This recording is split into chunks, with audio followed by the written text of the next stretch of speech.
কাহিনী হলো জবলপুরের রাজের, যে সোশ্যাল মিডিয়াতে আলোড়ন তুলেছিল। তার মতে তার একটি বড় বাড়ি ছিল, একটি দুর্দান্ত বাইক, একটা ভালো পরিবার এবং একটি খুব সুখী জীবন। হ্যালো মাই ইনস্টা ফ্যান, কেমন আছেন আপনারা সবাই? ব্যাস চলে যাচ্ছে, জীবন তো কেটে যাবেই যাবে।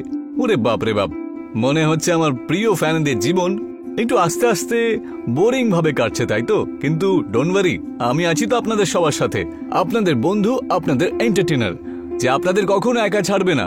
শেষমেশ আপনাদের মুখে হাসি ফোটানোই তো আমার কাজ, সেই জন্য আমাকে এইভাবেই ফলো করতে থাকুন আর আমার রিলস দেখতে থাকবেন, ঠিক আছে? চলুন, বাই, টেক কেয়ার। এইভাবেই চলছিল রাজের জীবন, কিন্তু মাঝে মাঝে যেটা দেখা যায় সেটা আসলে হয় না। রাজ, রাজ, কোথায় তুই বাবু? হ্যাঁ মা, আমি এক্ষুনি আসছি। কি হলো? বাবু, ও বাবা তোর বাইকের চাবি চাইছিল, খরিদ্দাররা বাইরে এসেছে। হ্যাঁ মা, এই নাও চাবিটা। আমার সোনা বাচ্চা। রাজ, আমি জানি যে তোর প্রিয় বাইকটি বিক্রি করা কতটা কঠিন তোর জন্য, কিন্তু আমরা কি বা করব? ঋণ আছে, সত্য করতেই হবে। মা, তুমি এরকম করে কেন বলছো বলো তো? তুমি আর বাবা আমার জন্য এই বাইকটা কিনে দিয়েছিলে। আজকে যখন বাবা এত কষ্টের মধ্যে রয়েছে, তাহলে এই বাইকটা আমার কাছে রেখে আমি কি করব? আমি তো এই বাইকটাতে আমি অনেক ঘুরেছি, সেই জন্য আমার আর কোনো অসুবিধা হয় না। তুমি চিন্তা করো না তো। রাজের কথা শুনে তার মায়ের মন স্বস্তি পায়। ছেলেকে দেওয়া, ভালোবেসে দেওয়া বাইক বিক্রি করা তাদের জন্যও যন্ত্রণাদায়ক। ঈশ্বর তোর মঙ্গল করুক বাবু, দেখিস তুই জীবনে যাই চাই তাই পাবি, সত্যি বলছি। অবশ্যই মা, শুধু এইভাবেই হাসতে থাকো তুমি, আর আশীর্বাদ দিও আমাকে, ঠিক আছে? আচ্ছা, বাইকটা তো বিক্রি করে দিলাম, কিন্তু কাল থেকে কলেজে কি করে যাব? বাসে করে গেলে তো সবাই জানতে পেরে যাবে যে আমি আর এখন বড় লোক নাই। আমার জীবন, সোশ্যাল মিডিয়া সবকিছু মিথ্যে। হায় ঈশ্বর, আমাকে রক্ষা করো। আসলে কথাটা এটা ছিল যে রাজ ছোট্টবেলা থেকেই গরিব ফ্যামিলিতে ছিল, কিন্তু জেলার সবচেয়ে বড় কলেজে অ্যাডমিশন পাওয়ার পর সব পাল্টে যায়।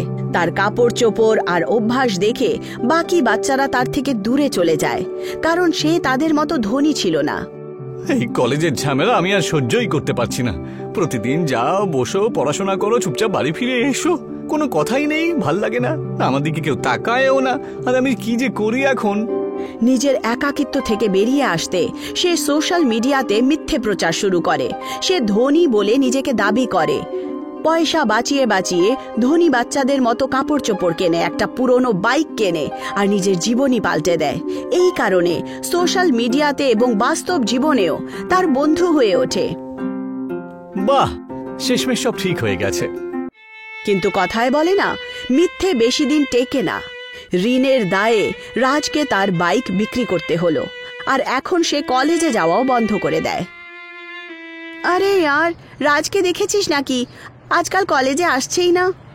হ্যাঁ, সেটাই তো, ওকে আমি কতবার মেসেজ করেছি, কল করেছি, কিন্তু ও কোনো কিছুতে উত্তরই দিল না। না সোশ্যাল মিডিয়াতে কোনো পোস্ট করেছে, কোথাও কিছু গন্ডগোল হয়নি তো আবার? আর হলেও আমরা কি করতে পারবো? ওর জীবন, আমরা কি করতে পারবো? বেচারা রাজ, যেই বন্ধুত্বের জন্য সে সবকিছু করলো, সেই বন্ধুরা তার কোনো পাত্তাই দিল না। এখন রাজ নিঃশব্দে তার বাড়ির দোকানে কাজ শুরু করে, কিন্তু একবার আবার একাকিত্ব তাকে আঁকড়ে ধরে। একদিন গভীর রাতে বাড়ি ফেরার সময় রাজ একটা অদ্ভুত জিনিস দেখে। আরে, এ আবার কি? এই রিক্সাটা এরকম অদ্ভুত লাগছে কেন? কারণ এটা কোনো সাধারণ রিক্সা নয়, এটাকে আমি নিজে ডিজাইন করেছি কি না। আমার প্রিয় কাঁঠালের রিক্সা, বাইরে থেকে মজবুত আর কঠোর, কিন্তু ভেতর থেকে একদম নরম আর আরামদায়ক। তাহলে বলো বাবু, তুমি কোথায় যেতে চাও? আমি আমি তো শুধু বাড়ি যেতে চাই। বাড়ি? আচ্ছা ঠিক আছে, বসে পড়ো তাহলে। আচ্ছা, একটা কথা জিজ্ঞাসা করি? হ্যাঁ, বলুন না। মনে হচ্ছে তুমি খুব চিন্তায় রয়েছো, তাই তো? সব ঠিক আছে? আমাদের গরিবদের জীবনে আর কিছু ভালো হতে পারে কি? না না, এরকম নিরাশ হচ্ছ কেন বলো তো? আরে হাত পা রয়েছে, কাজ টাজ করো, দুবেলা রুটি রুটি খেয়ে নাও, এটা কি কম নাকি বলো?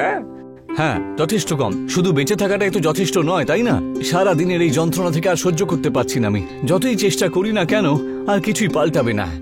হ্যাঁ, মনে হচ্ছে একটু বেশি তুমি ভাবনা চিন্তা করছো। আরে আপনি কি জানবেন, আমার উপর ঋণের ভার রয়েছে। গরিব, কিন্তু কোনোভাবে বড়লোকদের কলেজে ভর্তি হয়েছিলাম। ভেবেছিলাম জীবনটা এবার আমার পাল্টে যাবে, কিন্তু এখানে সবাই আমার জামা কাপড় আর পকেটের পয়সা দেখেই আমাকে বিচার করছে। আমি একা রয়ে গেলাম ওখানে। তারপরেই দেখাতে দেখাতে একেবারে ফেঁসে যাই। এখন আর কোনো কিছু সত্যি মনে হয় না। রাজের কথা শুনে রিক্সাওয়ালা শান্ত হয়ে যায়। সে আস্তে আস্তে রিক্সা দাঁড় করে আর রাজের দিকে তাকায়।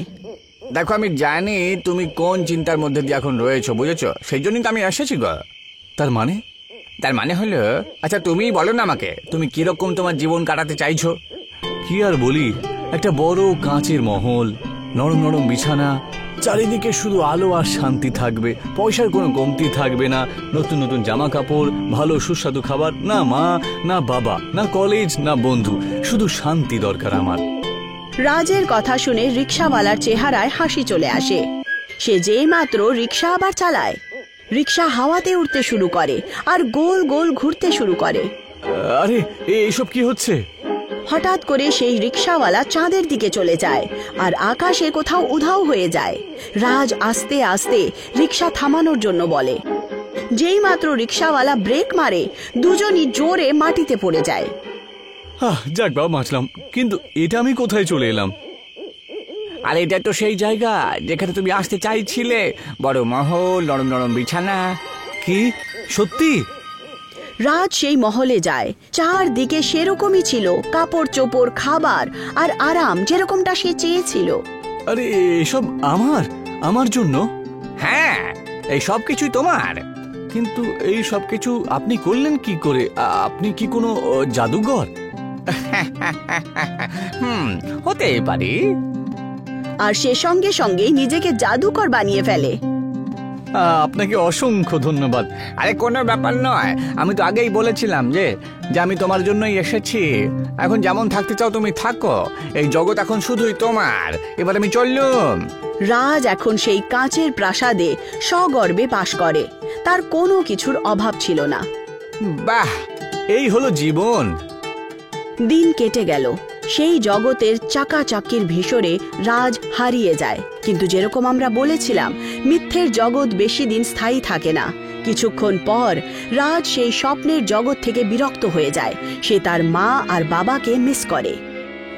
ঈশ্বর, আমি কোথায় ফেঁসে গেলাম? আমার পুরনো জীবন ফেরত লাগবে। আমার মা বাবার কাছে আমি যেতে চাই এখন। এই তুমি কি শুনতে পারছো জাদুকর?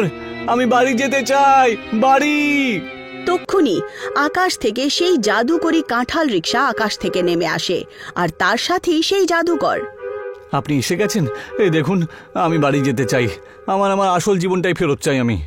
আমিও তো এটাই চাইছিলাম।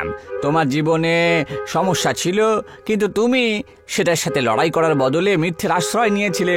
তুমি তোমার মা বাবার থেকে দূরে চলে গিয়েছিলে, নিজের পরিচয় লুকিয়ে রাখলে। এই সব কিছু তোমাকে উচিত শিক্ষা দেওয়ার জন্য করলাম। আসল বাড়িতে ফিরে যাওয়ার তোমার সময় হয়ে গিয়েছে। চলো তাড়াতাড়ি আমার জাদুর রিকশাতে বসে পড়ো, আমি তোমাকে আবার ফিরিয়ে নিয়ে যাচ্ছি। রাজ তাড়াতাড়ি রিকশায় বসে যায় আর কিছুক্ষণের মধ্যেই সে বাড়ি পৌঁছে যায়। খুশি পাওয়ার জন্য মিথ্যের সাহারা নেওয়া সব সময় লোকসানদায়ক হয়।